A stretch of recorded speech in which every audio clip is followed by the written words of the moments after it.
Il avait pratiquement plus de 38 ans de ministère. Propre. Il te reste 2 ans, tu viens faire une bêtise. Parce qu'il n'avait pas l'onction en lui. S'il y avait l'onction allait briser l'orgueil, la colère. Amen. L'onction allait l'amener à comprendre en lui que non, ne fais pas ça, fais comme le Père a dit. Voilà un avantage fondamental de l'esprit de vérité en nous. Nous prenons un deuxième cas. Vous connaissez un homme appelé Samson, non? Amen. Samson commence son ministère avec une puissance. Il est juge en Israël, mandaté pour délivrer le peuple entre les mains des Philistins. Amen. Et d'anéantir la puissance philistine. Samson arrive. Quelqu'un a une force. Une force terrible. Parce que la Bible dit que l'Esprit de Dieu le saisit. Donc l'onction le saisit. Amen. Il arrête plus de 30 000 Philistins. Il les écrase en un seul jour. Une seule personne. Bagarre contre 30 000 personnes. Des gens armés. Jusqu'à les écraser. L'onction sur lui donnait une force terrible à Samson pour faire des choses très fortes contre les Philistins. Mais au finish, parce qu'il n'avait pas l'onction en lui, il est parti finir sur le sang de qui? Dalila. C'est là où il est parti finir. Tu ne peux pas. Il y a des pasteurs qui font ça et ils dégagent l'onction toute une soirée. Il va finir à l'hôtel avec le péché. Il y a des gens qui dégagent l'onction toute une journée. Il va finir au couloir avec le péché. Parce qu'il n'y a pas l'onction en lui. Quand l'esprit est en toi, frère, même si la chair va t'amener, ton esprit te dit que ton âge dans la foi ne te permet plus de faire ce genre de bêtises. Dis amen. Oh my God, my God, my God, my God. L'esprit te dit ton âge dans la foi ne te permet plus de te déshabiller devant une jeune fille. Dis amen. Quand quelqu'un dit encore alléluia. Et si je trouve que ça, les gens là acclamer. Ça, c'est l'œuvre de l'esprit en nous. Oui. Regardez quelqu'un comme Saoul. La Bible avait de 1 Samuel chapitre 10. Samuel prit une corne d'huile, oignit Saoul. À partir du verset 6 à 8, on dit, et l'esprit de l'Éternel le saisit et il fut changé en un autre homme. Voilà, il fut changé en un autre homme parce que l'onction qu'il avait saisi l'a changé en un autre homme. Donc l'onction sur nous élève au-delà de nos collègues, au-dessus de nos collègues, nous élève au-dessus des limites de nos voisins. Mais si on se contente seulement de cette onction, comme Saoul l'avait reçu, il fut un roi parce que le peuple fonctionnait depuis avant Saoul dans la théocratie. C'est-à-dire le peuple n'avait pas besoin d'eux. La relation était entre Dieu et les hommes. Il n'y avait pas d'intermédiaire. À un moment donné, ne peut pas donc réclamer à Samuel que nous voulons un roi sur nos têtes comme les pays voisins. Et c'est comme ça que Dieu m'a dit à Samuel que bon, comme ce peuple s'agit, moi je voulais rester et maintenir la théocratie avec ce peuple. C'est-à-dire que moi je crée directement avec ce peuple sans intermédiaire. Mais quand ils insistent qu'eux-mêmes choisissent un roi et présentent, ils ont choisi Saoul, ils ont présenté. Saoul a reçu l'onction sur lui. Et la Bible dit que lorsqu'il a été saisi par le Saint-Esprit, non seulement il a retrouvé les annexes de son père, il a commencé à prophétiser. Au point, les gens qui le connaissaient avant ont dit que ouais, donc le fils de Kish, Saoul prophétise aussi. Donc l'onction l'avait changé en un autre homme. Quand l'onction vient sur toi, ça te change à une autre femme. La femme qu'on avait dit qu'elle ne va pas se marier, finalement elle se marie parce que l'onction est sur elle. L'homme qu'on avait dit qu'il ne va pas construire, finalement elle construit parce que l'onction est sur lui. Et il a finalement acheté une voiture, il a 2 voitures, 3 voitures, un car, une agent, 2 agents, adieu. C'est parce que l'onction est sur sa vie. Dis amen. Est-ce que je parle à quelqu'un? Saoul qui était limité, quand il a reçu l'onction en lui, il a commencé à prophétiser. Ça scandalisait ses amis, ça scandalisait ses collègues. Donc toi aussi tu parles bien en langue, toi aussi prophétises bien et ça se réalise. Frère, les gens seront étonnés de ta vie après ce programme. Parce que tu vas faire des exploits et ils se poseront des questions. Donc le ciel a déjà acheté le terrain. Comment as-tu fait pour aller aux États-Unis? Comment tu as fait pour faire voyager tes enfants? Comment tu as fait pour être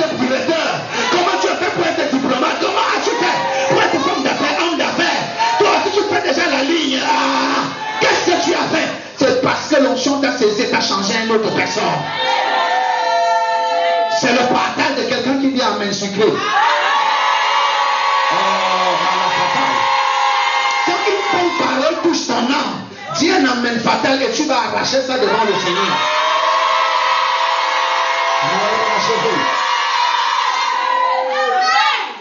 Regardez dans la chute de Saoul. Quelqu'un qui a une telle onction. Il va finir à quel niveau? Il va commencer à aller contre la volonté de Dieu. On l'envoie dans un pays. On y va tuer les gens là, va faire ceci aux gens là. Mais ne prenez pas la richesse. Le gars, lui, prend la richesse. Voilà la cupidité. Parce qu'il n'avait pas l'onction en lui. Parce que l'onction en nous, alléluia, crée notre intérieur. Alléluia. Ça crée notre intérieur. Ça transforme notre homme intérieur au point où notre homme intérieur devient uni à Dieu. Il est parti, on y va faire ceci. Il arrive, il commence à prendre les richesses, il rentre avec. Dieu prie le doigt. On dit encore va faire ceci, il dit que non. Quand Samuel va même pour le réprimander, le gars se pose contre Samuel jusqu'à déchirer la toge apostolique. Quand l'apôtre vient te réprimander, tu l'agresses, tu commences à déchirer ses habits. Ça veut dire que tu as déchiré l'onction qui était sur ta vie. Ce n'est pas fini là. Saoul qui communiait, qui avait déjà l'onction en lui, l'Esprit de Dieu en lui, qui communiait déjà avec le Saint-Esprit, amen, va se retrouver en train d'aller consulter les esprits de mort. Vous voyez? Parce qu'il n'y a pas l'onction en lui. Tu vois, que quand l'Esprit de Dieu est en toi, ça crée ton homme intérieur. Ça discipline ta vie interne. Et quand la vie interne de l'homme est transformée, son externe porte des fruits. Et les fruits qui demeurent.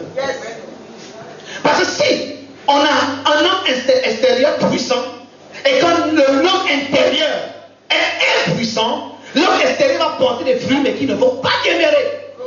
Parce que nous-mêmes, poussés par l'homme négatif interne, nous allons venir détruire cela. Alléluia. Regardez les grands rois comme Akab.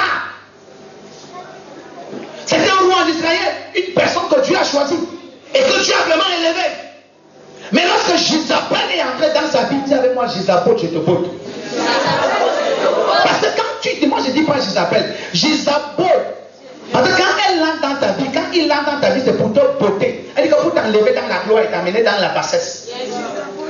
C'est pour ça que je l'appelle Jézabel. Donc quand Jézabel vient, je porte aussi Jézabel. Avec la force interne qui me vient du Saint-Esprit en moi. Alléluia.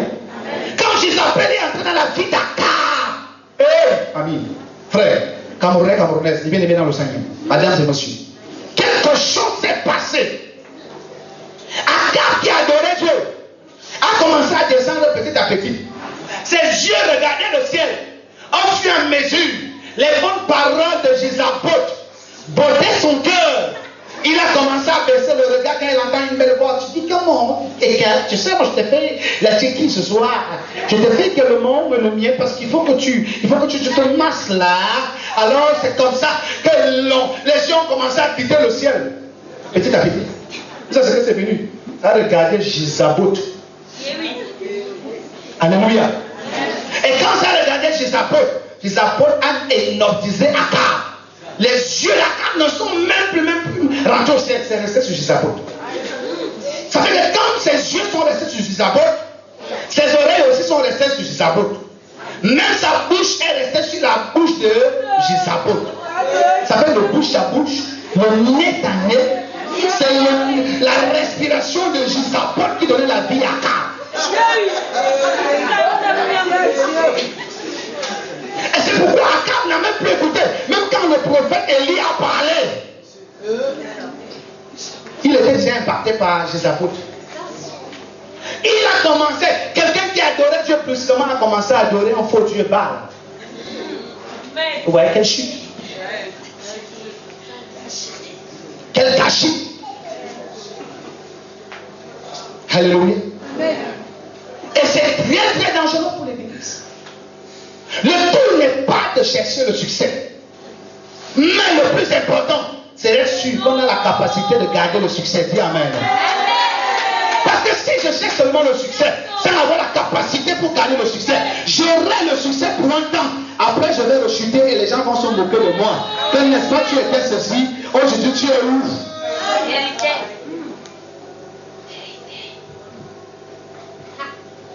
Alléluia. Amen. Regardez un homme comme Saoul, qui avait laissé l'onction sur Kalabrou Tumpoutoum. Salomon parlait à Dieu, Dieu répondait. Quand Salomon priait dans la gloire de Dieu descendait, ça remplissait tout le temple. Le gars est devenu le premier multimilliardaire du monde entier. Je ne sais même plus. Parce que la parole de Dieu dit que Dieu l'a rendu milliardaire. Au point Dieu a dit que même après toi, il n'y aura pas quelqu'un qui puisse être riche comme toi. Donc, mais j'ai dit à Dieu, je brise cette alliance. Moi, je suis plus riche. Je serai plus riche que Salomon. Amen. Il y a des gens sur la terre qui peuvent s'opposer au décret de Dieu. Et Dieu accepte. Vous savez ça? Amen. Il y a des gens sur la terre comme ça. L'autre, Noé par exemple, Dieu dit que je vais faire le déluge sur toute la terre. Noé dit à Dieu que non. Moi je ne peux pas accepter le déluge, jamais. Dieu dit que je vais faire. Tellement Noé a insisté, Dieu lui a dit que bon, prends toi-même, ta femme et tes enfants, amen, et les animaux de toute espèce, deux, pour entrer dans l'âge. Vous comprenez?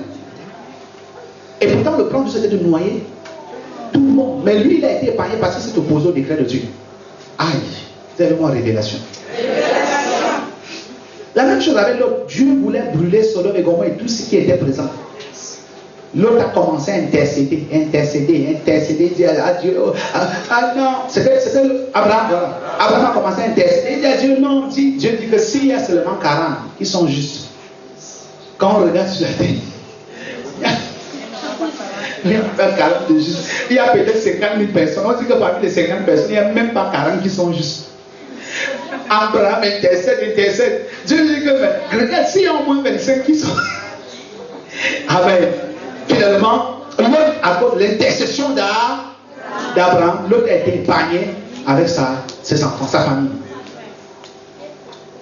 Donc il y a des gens sur la terre qui ont la capacité là, à cause de leur intégrité et leur proximité avec Dieu, amen. Ils ont reçu une onction qui permet à ce qu'ils peuvent s'opposer, dire à Dieu non, non, non, et Dieu comprend. Je veux que tu arrives à cette dimension. Ton âme ne me comprend pas.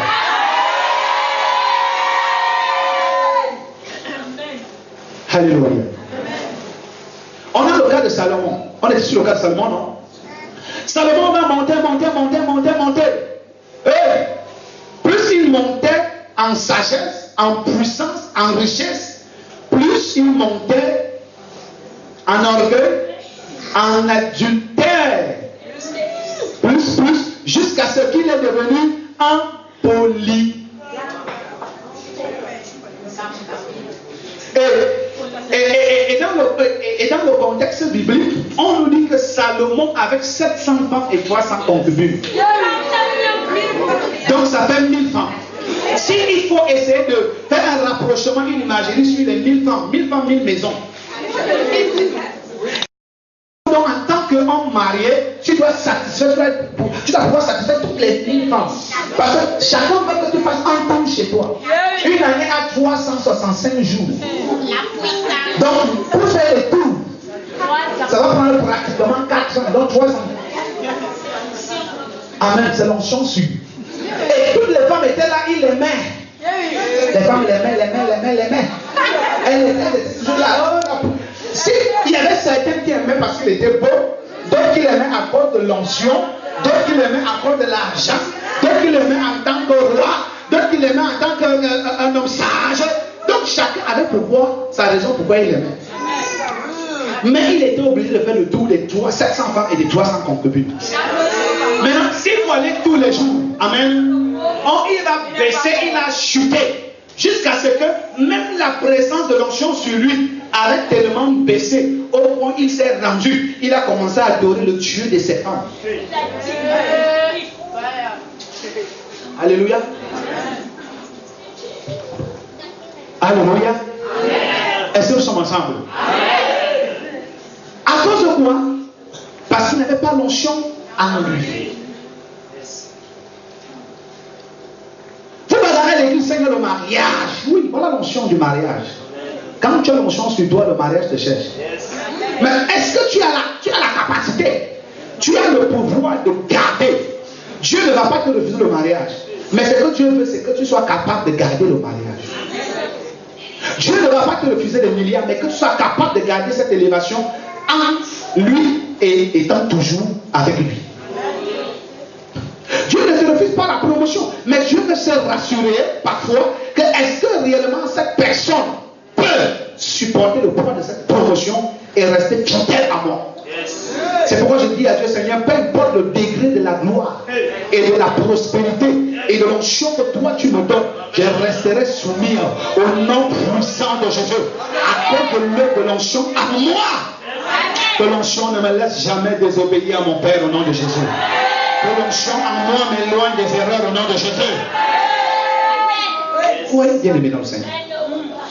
Dans le livre de 1 Jean 2, le verset qu'on a lu, la Bible dit que l'onction en nous, amen, nous enseignera la différence entre le faux et le vrai.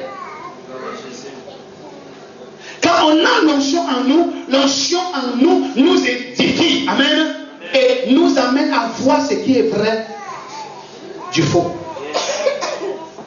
Donc l'ennemi ne peut plus envoyer ses agents te détourner parce que l'onction qui est en toi, avant que tu ne chutes, va d'abord te montrer la chute et va te révéler les conséquences de la chute.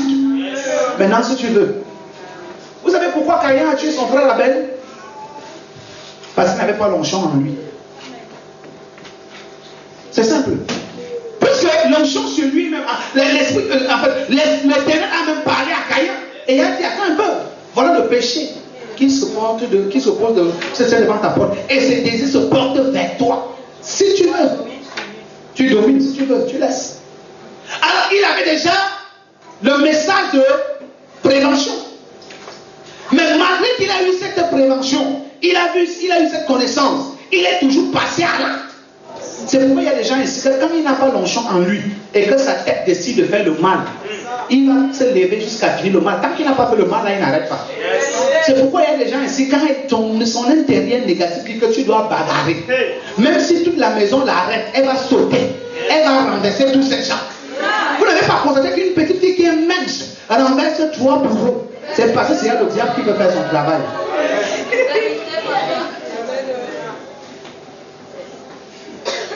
Alléluia.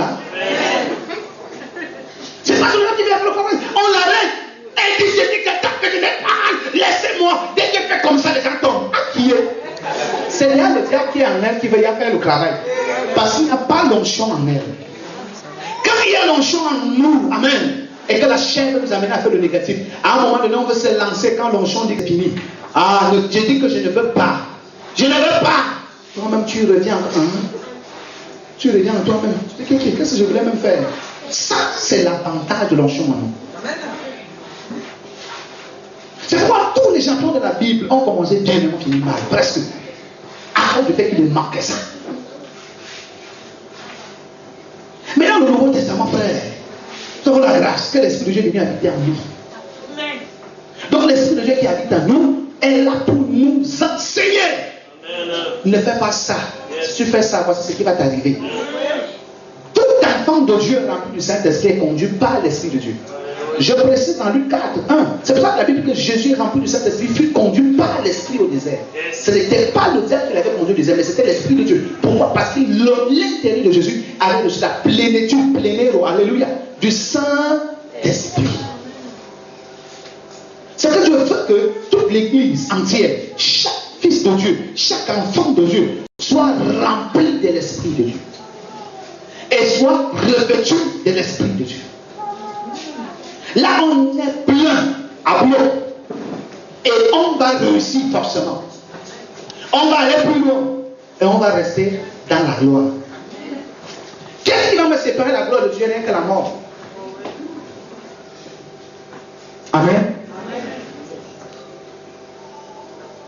Donc, toi qui étais dans ce programme, lisons rapidement le 192 Le verset 11.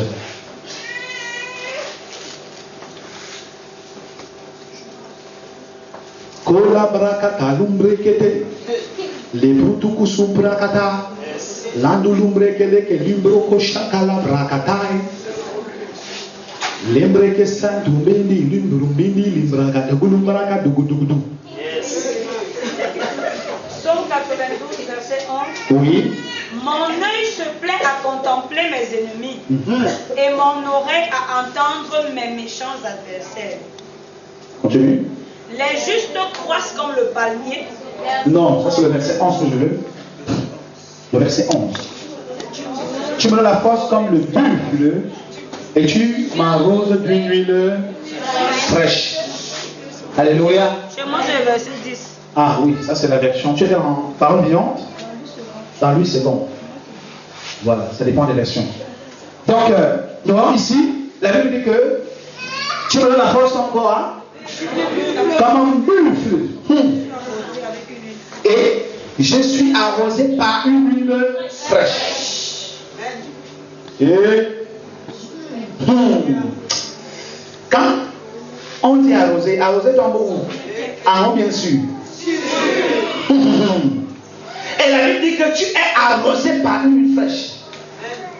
Parce que je vous ai dit, c'est une huile fraîche sur nous, non? Vous connaissez cette huile fraîche, non? Voilà. Maintenant, il dit, donne-moi la force comme un buffle. Qu'est-ce que le psalmiste dit ici? Il voulait dire à Dieu que oui, c'est pour ça que David, lui, il a réussi. Hein? Parce qu'il a demandé à Dieu la force interne et l'onction externe. Quand l'Esprit de Dieu vit en nous, parce que la force ne vient pas de l'extérieur, mais elle vient de l'intérieur. Quand on dit un homme est fort, c'est parce que son intérieur est suffisamment équipé. A une certaine capacité. Et c'est la capacité interne là qu'on appelle autrement une force. C'est dégager une force suprême. Il y a une force en lui, de puissance suprême. Et on compare, le salut compare la force qu'il demande à Dieu à la force d'un buffle. Vous connaissez le buffle? À dehors de Solognac, si je ne me trompe pas.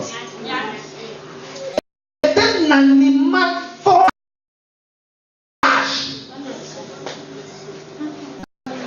Pas sauvage qu'un jeune homme avait tué une dame. Sauvage. Je dis ici, c'est une force brutale. Une force. Quand on le buffle est tellement fort. Quand le buffle décide de déraciner un arbre, il peut cogner ça avec ses. Amen. Et chez nous on dit, dans notre patois, mon appel moula. Donc ouais, même mon patois a un rapprochement. Alléluia. Nyat. Bible. Quelqu'un a une femme. Il est quelque part. Il ouvre une voiture. Dans notre village, du côté. Il y a un lointain qui s'appelait Francis. C'était un monsieur tellement fort. Il trouvait une voiture comme ça. Quand il était la voiture comme ça, il était tellement fort. Si monsieur le monsieur avec sa main, il peut te lancer comme un caillou. Tu fais il te lance à une distance de plus de 300 mètres. Et il te prend comme ça, il te balance, tu pas ton. Tellement fort. Tellement fort. Alors on dit que quelqu'un est fort comme un buffle. C'est-à-dire que quand nous sommes par l'intérieur, c'est-à-dire que quand l'Esprit de Dieu habite en nous, alléluia, l'Esprit de Dieu nous donne une force suprême qui nous fait braver toutes les épreuves. Vous savez, l'onction sur nous ne peut pas nous donner la capacité de tenir ferme lorsqu'on est dans des épreuves éprouvées. Il faut une force interne qui te dit ne te décourage pas, ça va aller. C'est pourquoi vous voyez, il y a des moments où on t'annonce une très mauvaise nouvelle qui est censée t'attrister, te mettre dans les nerfs. Mais quand l'Esprit de Dieu est en toi, il te console, il te fortifie et la mauvaise nouvelle n'arrive pas à t'écraser ou bien à t'étrangler. Mais au contraire, par la force que tu as dans ton intérieur, tu finis par étrangler le problème qui est en face de toi. Il y a des gens que quand ils ont des problèmes, directement ils baissent la garde. Parce qu'ils n'ont pas une force en eux qui les fortifie, qui les encourage, qui les fait comprendre qu'il faut tenir le coup. Tu vois une jeune fille quand son gars lui dit je t'abandonne, je te chasse. Elle part prendre la corde pour s'attacher. Tu es folle. Tu t'attaches pourquoi? Quand il dit que bon je t'abandonne, il dit que oui, il n'y a pas de problème. Hier même j'étais dans le point de dire qu'il faut qu'on se prépare. Quand tu tournes le dos, la force de Dieu qui est en toi va l'attirer. Quand il va voir que tu vas rester carré dans une période, là tu ne cherches pas, tu ne l'appelles pas, il va commencer à ressentir ta présence. Lui, il va t'envoyer le premier message. Que fais-tu? Où es-tu? Que penses-tu? Et dès qu'il envoie, tu ne réponds pas. Alléluia. Il va envoyer un autre message. Qu'est-ce qui t'arrive? M'as-tu oublié? Doudou, je t'aime. Tu n'en vois pas. Il dit tu es à quel niveau? Dis-moi, je viens te voir. Jusqu'à. Parce que tu as une force caractérisée en toi. Alléluia.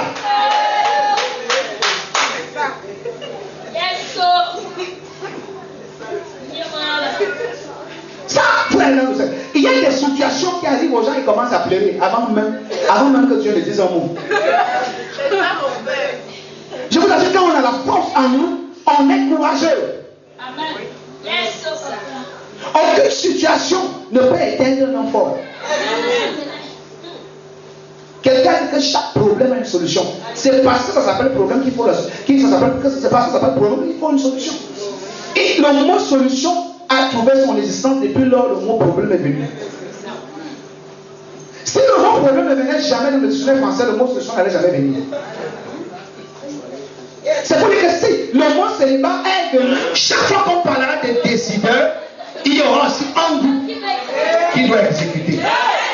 Écoute-moi bien. Même si ta famille ne voulait pas exécuter hier, mais à partir de ce soir, toutes tes décisions seront exécutées. Aussi te dit, aussi te fait.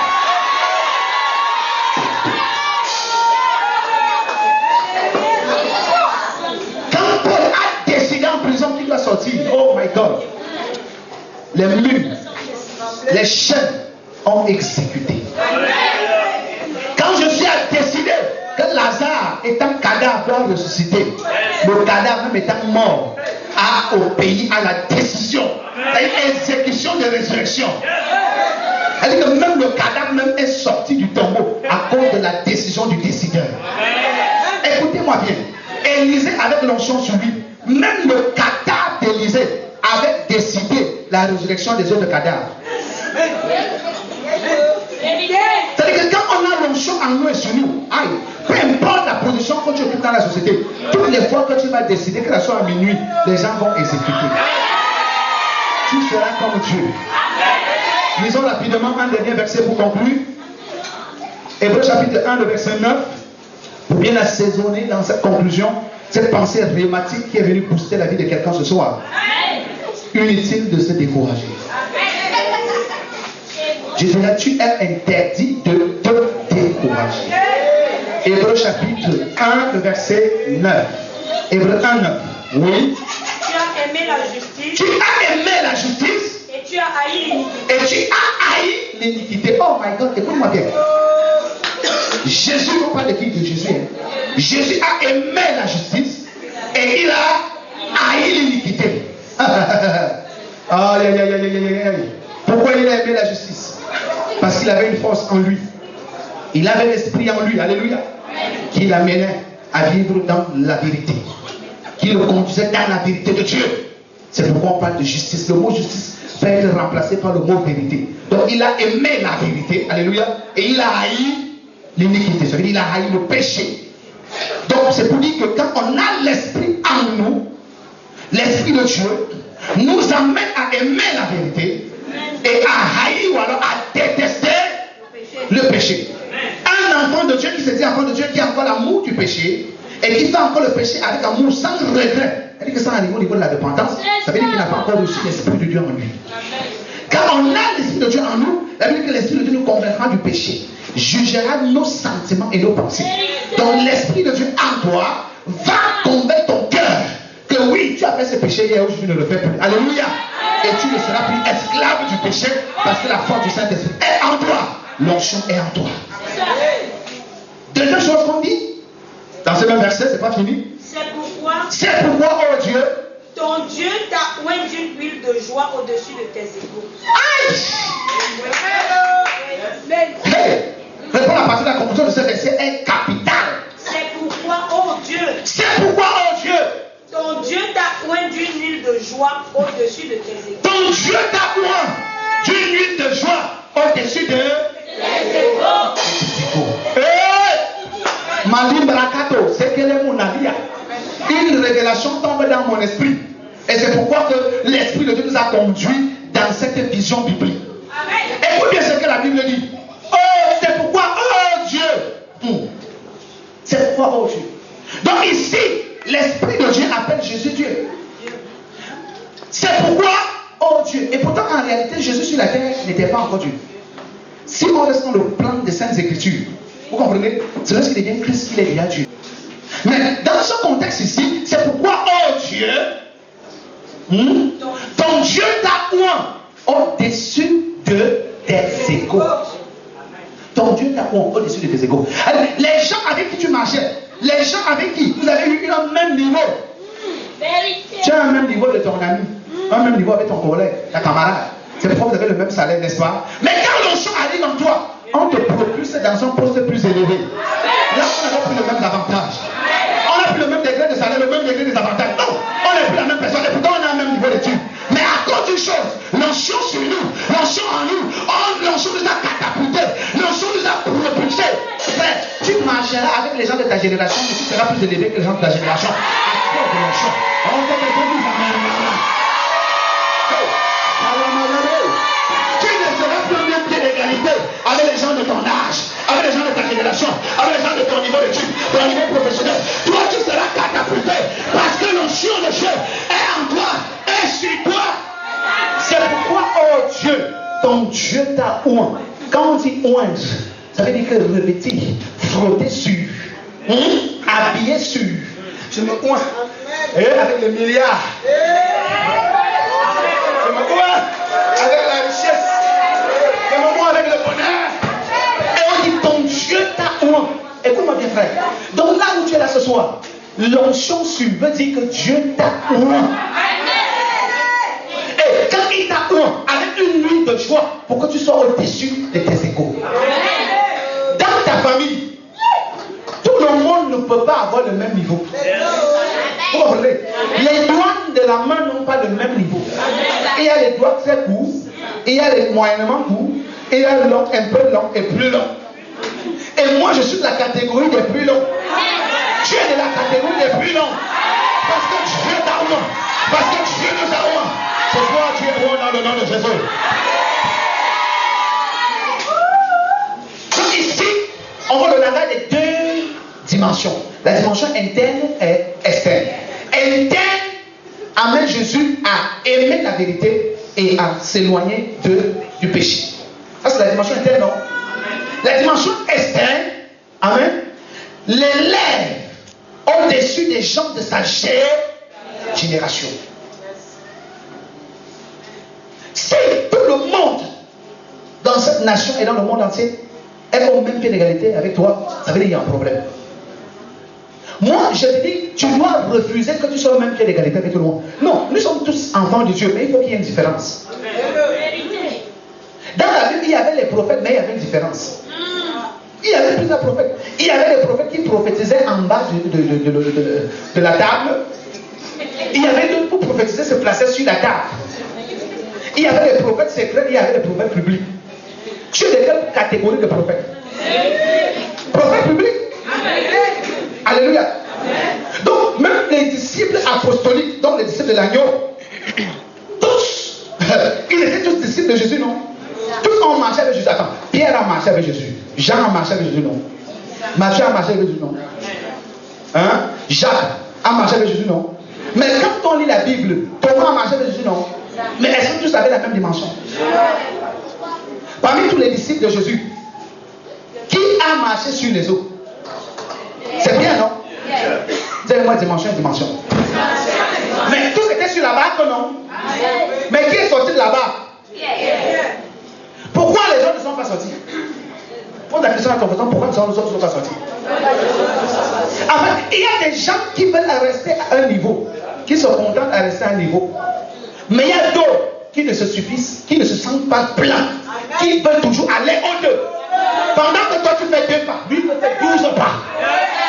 Moi je suis la catégorie des gens qui veulent faire 12 pas. Si toi tu te contentes dans 3 pas, je vais traverser le 3e pour arriver au 4e.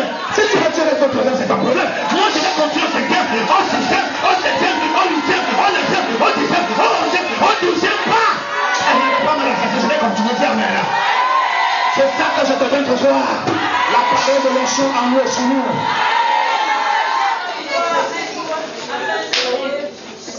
Est-ce que quelqu'un est chargé ce soir? Avec une telle prédication, les démons même disent oh, bye bye.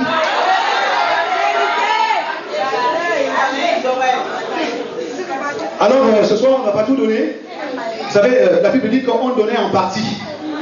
Donc, on va fonctionner en partie. On a 4 jours. Et je vous assure que la fin d'une chose vaut mieux que son commencement. Et Dieu m'a dit qu'il n'est pas important que quelqu'un commence à en finir. Ce programme, c'est un programme qui part étape par étape. Et chaque étape complète l'autre étape. Donc l'étape d'aujourd'hui sera complétée par l'étape de demain. Et l'étape de samedi sera complétée par l'étape de vendredi. Et l'étape de dimanche sera complétée par l'étape de samedi. Et c'est comme ça que la vie fonctionne. Donc si tu veux rester au niveau 1, ne reviens pas demain. Mais si toi tu vas aller au niveau 2, parce qu'après l'étudiant va au premier niveau, et il est appelé à traverser le premier niveau pour le 2e niveau. Mais malheureusement, on peut aller ensemble au premier niveau, mais certains disent que moi je reste au premier niveau. Et d'autres disent que pendant que je suis là, moi je rentre même au quartier. Mais quelqu'un nous dit que moi je n'arrête pas au premier niveau, je vais au 2e niveau. Alors si tu veux aller au 2e niveau de la dimension de la révélation que Dieu a mis dans mon cœur, il faut de la demeure. Et sache-le, garde-le dans ton esprit, ce qui sera fait demain, c'est une partie qui complète ce qui a été fait aujourd'hui. Alors, bien aimé dans le Seigneur, si tu es appelé de Dieu, même si tu avais quelle veillée, même si tu avais quelle invitation, rejette cette invitation. Je t'exhorte à venir là demain parce que demain c'est la prothéose. Alléluia. Devant mon souvenir de Dieu.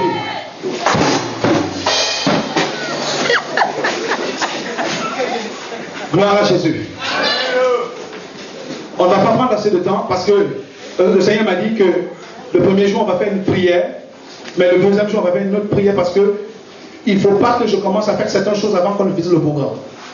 Il faut qu'on essaie d'avancer selon l'esprit de Dieu. C'est pourquoi je ne vais pas faire des démonstrations de puissance là tout de suite. Déjà la meilleure démonstration, même c'est la cette parole que tu as reçue. Je pense qu'elle était tellement pleine de puissance que tu es surchargé là où tu es là. Je n'ai pas envie de dire que tu es rempli parce que rempli est limité. Mais surchargé, ça veut dire que tu as débordé le niveau. Le psalmiste pouvait dire dans son 23, où on dit ma tête avant que ma coupe déborde. Oh, qui est comme David? Moi je suis comme David, je veux que ça déborde. Ouais. Le diable. Mais la Bible dit que quand il y a l'onction sur nous, il pouvait me faire un truc là sur la tête maintenant. Là. Mais il est arrivé là, c'est comme s'il était encore au coma. Amen. Parce que sur ma tête, il y a un feu. Écoutez-moi bien. Le lézard sort. Le diable n'aime pas ce genre de prédication. Quand l'église est remplie intérieurement, extérieurement, c'est le chaos total de Satan. Tant que tu es rempli d'un côté, il y a encore l'autre côté qui peut passer pour t'utiliser. Si tu es rempli seulement à l'extérieur, et quand l'intérieur est vide, il va passer par l'intérieur pour détruire l'extérieur. Mais si tu es rempli à l'intérieur sans être rempli à l'extérieur, il va passer par l'extérieur pour déranger ton intérieur. C'est pourquoi le diable est fâché ce soir, parce que c'est une prédication à 2 dimensions. La dimension interne et externe.